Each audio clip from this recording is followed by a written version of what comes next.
শনিবারের পর কেটে গেল রবিবারও পুলিশের তলবে কিন্তু সাড়া দিলেন না কেষ্টমণ্ডল। আইনজীবীদের দিয়ে বলে পাঠিয়েছেন তিনি অসুস্থ, কিন্তু শনিবার দুপুরবেলাও তাকে দেখা গিয়েছিল বোলপুরের পার্টি অফিসে।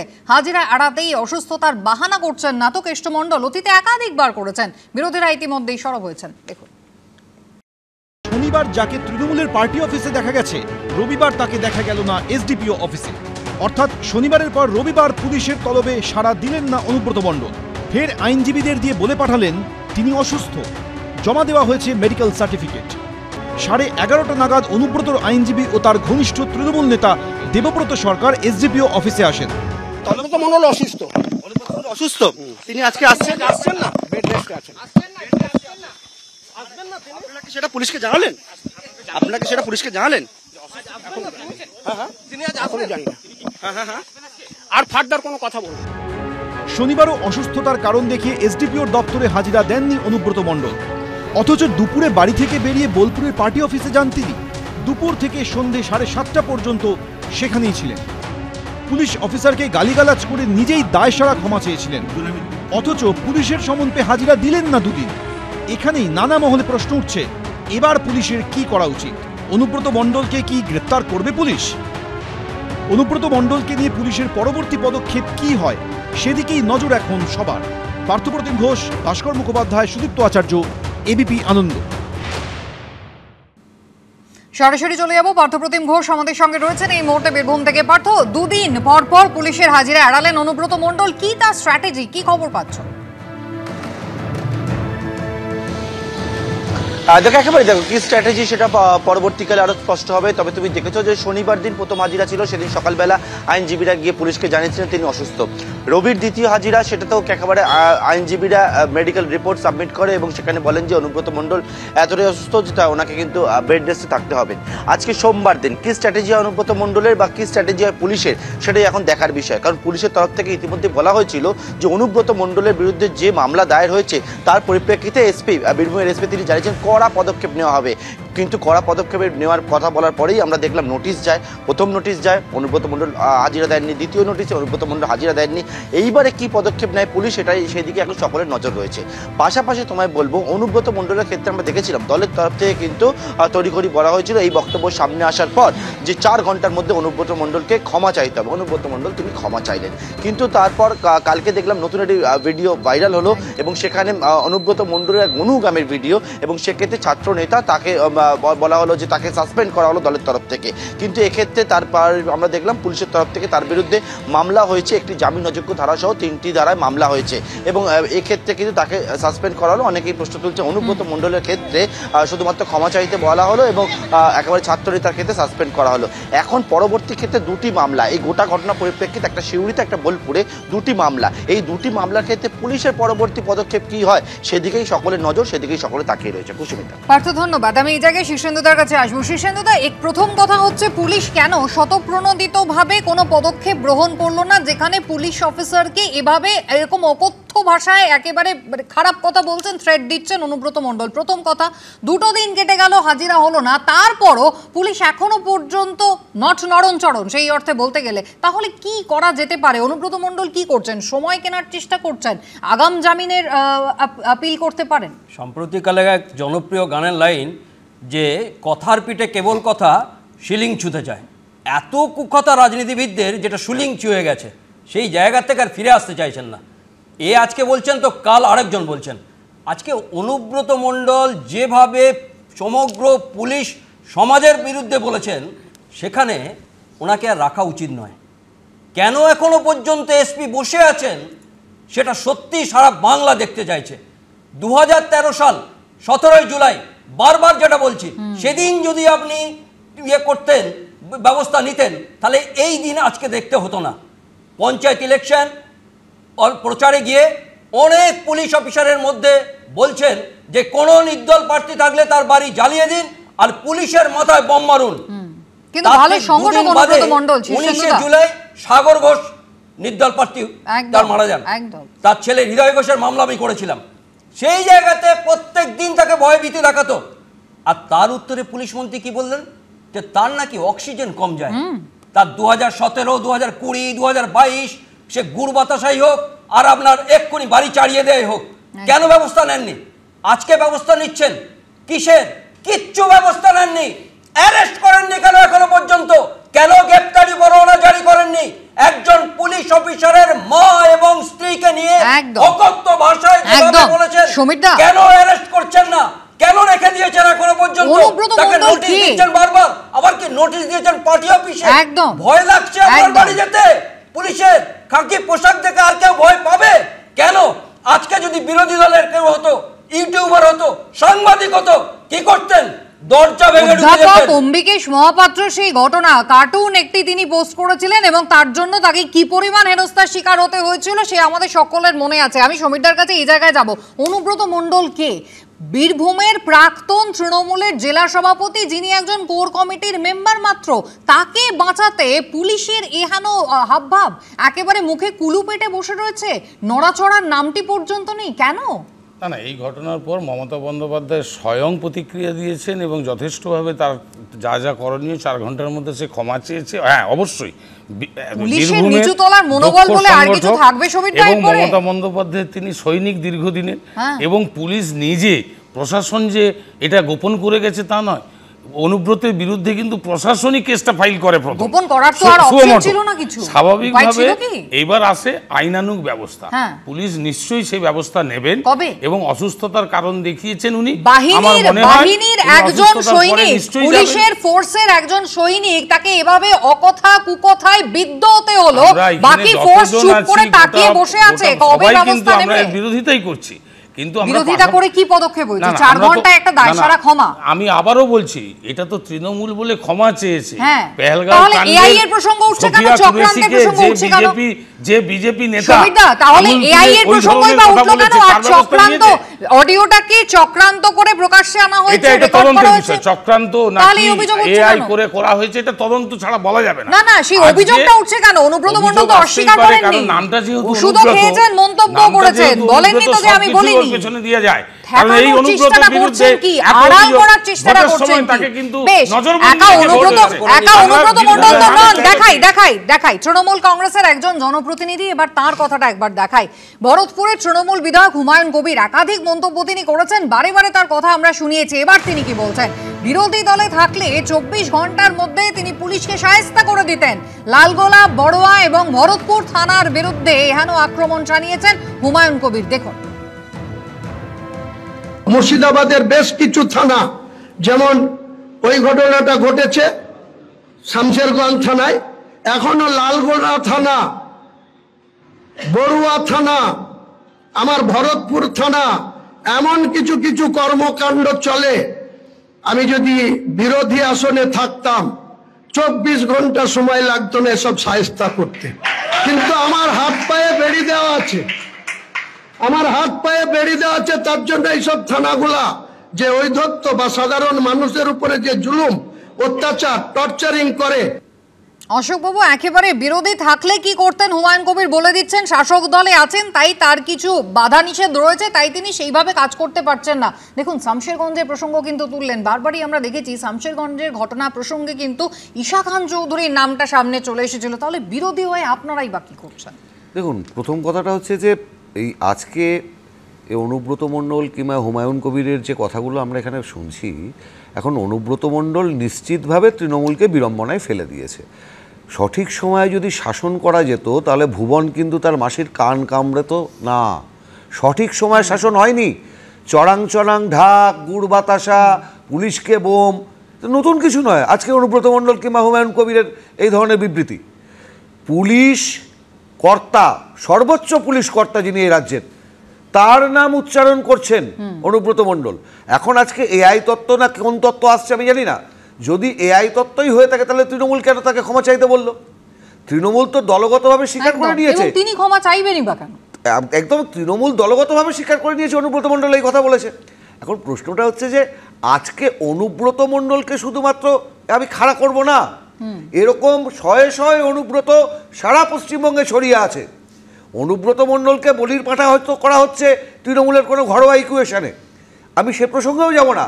এই ধরনের অনুব্রত মণ্ডল হোক আর হুমায়ুন কবির হোক, প্রশাসনের বিরুদ্ধে কথা বলছেন এবং প্রশাসন অতি সক্রিয়ভাবে দেখলাম কদিন আগে শিক্ষকরা আন্দোলন করছেন, ট্রেন, লোকাল ট্রেন থেকে শিক্ষকদের নামিয়ে এনে নিয়ে গ্রেপ্তার করে নিয়ে চলে গেলেন। কিন্তু হুমায়ুন কবির বারবার এত মুখই বা কেন খুলছেন অশোকবাবু? কোথাও এই প্রিয়াঙ্কা গান্ধীর দপ্তর থেকে গত 2 মাস ধরে তার সঙ্গে যোগাযোগ করা হচ্ছে, জয়েন করাতে চান আপনারা? তাই ব্যাপারটা হচ্ছে, গান্ধী পরিবারের এতটা দীনতা বোধহয় আসেনি যে হুমায়ুন কবিরের সাথে প্রিয়াঙ্কা গান্ধী যোগাযোগ করবেন। এর বিষয়ে আমি আর কি বলবো বলুন, মানে এর থেকে হাসির কথা আর কিছু হয়? জয় বিরোধী হলে কিন্তু হুমায়ুন কবির দেখিয়ে দিতেন পুলিশের বিরুদ্ধে কি কি ব্যবস্থা নিতে হয়। নেহাত তিনি শাসক দলে আছেন তাই, তাহলে বিরোধী হয়ে আপনারা কি করছেন? এই তো পরিবর্তন হয়েই যাবে আর কিছুদিন পরে, বলছেন রাজ্যে নাকি আমূল বদল এসে যাবে, তাহলে বিরোধী হিসেবে এখন কি দায়িত্ব পালন করছেন? হ্যাঁ, একটা জিনিস অদ্ভুত লাগছে, সেটা হচ্ছে প্রথম এই কেষ্ট এটা কোন কোম্পানির প্রোডাক্ট? সেই কোম্পানির যারা মালিক বসে আছে তারা জানতেন না তাদের ফ্যাক্টরি থেকে এরকম একটা প্রোডাক্ট তৈরি হয়েছে? এবং দিনের পর দিন এবং শুধু তাই না, এনাকে মাথায় তুলে রেখেছিল কে? এই মুখ্যমন্ত্রী। আজকে সেটা তো সহ্য করতেই হবে। প্রথম বিষয় হচ্ছে যে মন্তব্য করেছেন,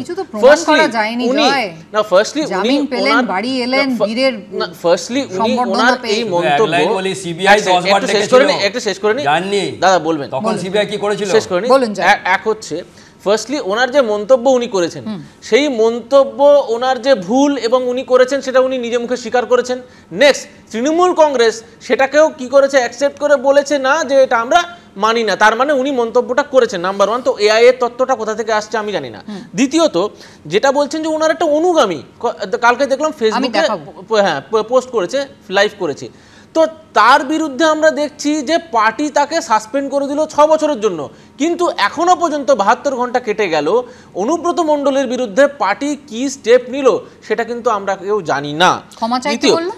দ্বিতীয়, সজল ঘোষের মতো নেতাকে যখন অ্যারেস্ট করতে হয়, তার দরজা ভেঙে বাড়ির পুলিশ ঢুকে যাচ্ছে, তার কলার ধরে নিয়ে চলে যাচ্ছে কোলাপাঁজা করে, আজকে সেই তৎপরতা পুলিশের কেন আমরা দেখছি না অনুব্রত মণ্ডল অ্যারেস্ট করতে? কেন থাকবে বলুন? অনুব্রত মণ্ডল দক্ষ সংগঠক, এটা আপনাকে মাথায় রাখতে হবে। দিলীপ বাবু থেকে শুরু করে সুকান্ত বাবু থেকে শুরু করে পুলিশ সম্পর্কে যে সমস্ত মন্তব্য আপনাদের রেকর্ডে আছে দেখান, এবং নিশিকান্ত দুবে থেকে শুরু করে সাধ্বী নিরঞ্জন থেকে শুরু করে অনুরাগ ঠাকুর থেকে শুরু করে কি করেছেন। অবশ্যই হুমায়ুন কবির একজন এমএলএ, প্রেজেন্ট এমএলএ, আইন হাতে তুলে নেওয়ার কথা বলছেন বিরোধী দলনেতা হলেন। নিশিকান্ত দুবে স্বাভাবিকভাবে সংবিধানের শপথ নিয়ে এইসব যদি কথা বলা যায়, বারবার তো ক্ষমা চাইতে বললেন, ক্ষমা তো চাইলেন, শোকজও হলেন, তারপর কি হলো? না বিষয়টা সমিতা কি হয়েছে না, তো যেদিন থেকে এটা নিশ্চয়ই দল যেদিন থেকে এবং দল নিশ্চয়ই তার শৃঙ্খলা কমিটি, তার শৃঙ্খলা রক্ষা কমিটি তৃণমূল কংগ্রেসের আছে, 3টে শৃঙ্খলা রক্ষা কমিটি আছে, শোকজও হয়েছিলেন হুমায়ুন কবির, ক্ষমাও চেয়েছিলেন, কিন্তু তারপরও মুখ কিন্তু তার বন্ধ হয়নি। বারবারই যে টিএমসিপি নেতার সভাপতির কথা প্রসঙ্গে উঠে আসছে, সেই বীরভূমের যিনি কেষ্টমণ্ডলের অনুগামী বলে পরিচিত, সেই একই আইসির বিরুদ্ধে মন্তব্য করেছেন তিনি, আক্রমণ শানিয়েছেন, তার জন্য কিন্তু 6 বছরের বহিষ্কার, সাসপেনশন, সেই নিদানি দিয়েছে দল। দেখুন একবার। অনুব্রত মণ্ডলের পর এবার বিক্রমজিৎ সাউ, বীরভূমের তৃণমূল ছাত্র পরিষদের সভাপতি। আরও এক তৃণমূল নেতার আক্রমণের মুখে পুলিশ। অনুব্রত মণ্ডল বোলপুরের আইসিকে অশ্রাব্য ভাষায় আক্রমণ করায় রাজ্য জুড়ে ছিছি পড়ে গেছে। এই বিতর্কের মধ্যেই একই পুলিশ অফিসারকেই ফের আক্রমণ করলেন তৃণমূল ছাত্র পরিষদের জেলা সভাপতি। এই আইসি দুর্নীতিগ্রস্ত, বোলপুর থানার আইসি প্রত্যেকটা বালি মাফিয়া, পাথর মাফিয়াদের সঙ্গে যোগসূত্র বজায় রেখে কাজ করে। তোমাদের দম থাকে রিটন হালদার, তুমি অনুব্রত মণ্ডলের এগেনস্টে, বীরভূম জেলা তৃণমূল ছাত্র পরিষদের এগেনস্টে এবং বীরভূম জেলা তথা সাধারণ ছাত্র ছাত্রীদের এগেনস্টে একটা এফআইআর করে দেখিও।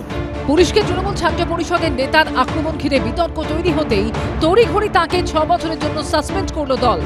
শুধু সাসপেন্ড নয়, শতপ্রণোদিত মামলা করে সদ্য সাসপেন্ডেড টিএমসিপি নেতা বিক্রমজিৎ সাউয়ের বিরুদ্ধে এফআইআর দায়ের করেছে সিউড়ি থানা। আর এখানেই বিরোধীরা বলছে অনুব্রত মণ্ডলও পুলিশকে গালিগালাজ করেছেন, বিক্রমজিৎ সাউও পুলিশকে আক্রমণ করেছেন। তাহলে বিক্রমজিৎ সাউকে 6 বছরের জন্য সাসপেন্ড করা গেলে অনুব্রত মণ্ডলকে কেন সাসপেন্ড করতে পারছে না তৃণমূল? অনুব্রত মণ্ডল ওজনদার নেতা বলে, তিনি ভোট করান বলে, অনুব্রত মণ্ডলের উপর শীর্ষ নেতৃত্বের হাত আছে বলে। যুব নেতাদের শোকজ করে, অ্যারেস্ট করে আর সাসপেন্ড করে আমাদের খুব একটা তাতে কোনো ইন্টারেস্ট নেই। আর আপনার এই বড় বড় ডায়লগ, বাংলা নিজের মেয়েকে চায়, তাহলে আপনার পুলিশ তার মা এবং তার স্ত্রীও কিন্তু বাংলার নিজের মেয়ে।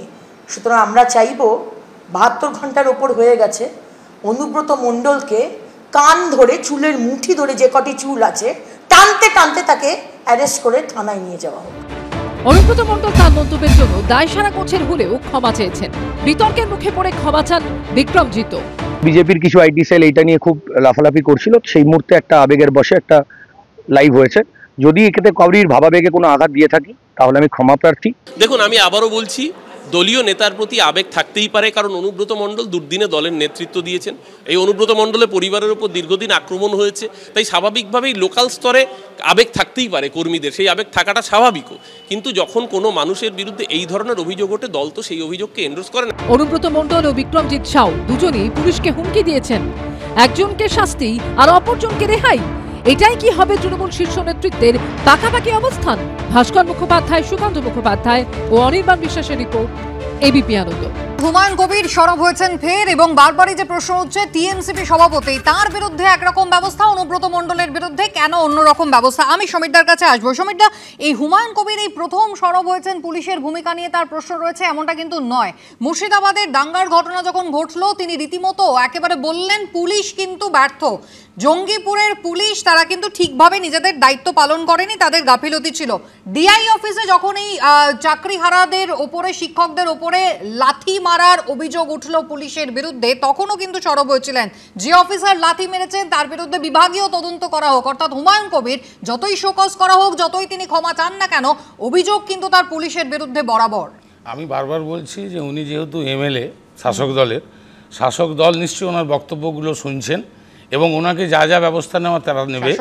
আমি ওনার ব্যক্তিগত মত কিনা আমি জানি না, তাহলে আমি কিছুই বলবো না। কিন্তু আমি এই বাচ্চা ছেলেটি যে বয়সের আবেগ থাকবে, কিন্তু আবেগটা যেমন সীমা অতিক্রম না করে, নিশ্চয়ই কোন একজন নেতার প্রতি তার ভালোবাসা থাকবে। কিন্তু কোনোটাই ঠিক নয়, তার জন্য এবং অবশ্যই সেই ছেলেটি কিন্তু দেখুন একটা আবেগে ঘটেছে এবং সে স্বীকারও করেছে ভুল হয়েছে, এটা না করলেই পারতেন। কিন্তু সবসময় প্রশাসনকে সম্মান দিতে হবে। অনুব্রত মণ্ডলের জন্য শুধু ক্ষমা চাওয়ার অপশন রাখলেন আর এর জন্য সোজাসুজি সাসপেন্ড, আবেগটাকে গুরুত্ব দিল না।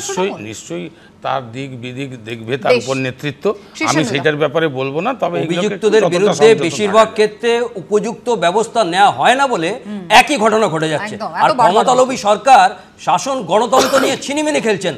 আজকে কেন হবে না? একজনের বিরুদ্ধে একই শাস্তি দেবেন, আবার অন্যজনের বিরুদ্ধে শাস্তি দেবেন না, সেটা কেন হবে? 1861 পুলিশ অ্যাক্ট অনুযায়ী পুলিশ তার দায়িত্ব কর্তব্য পালন করুন। সারা বাংলা থেকে চাইছে মানুষ থেকে মানুষ আসে, বিরুদ্ধতার বীর বেড়ায়, তোমরা মানুষ আমরা মানুষ, তফাৎ শুধু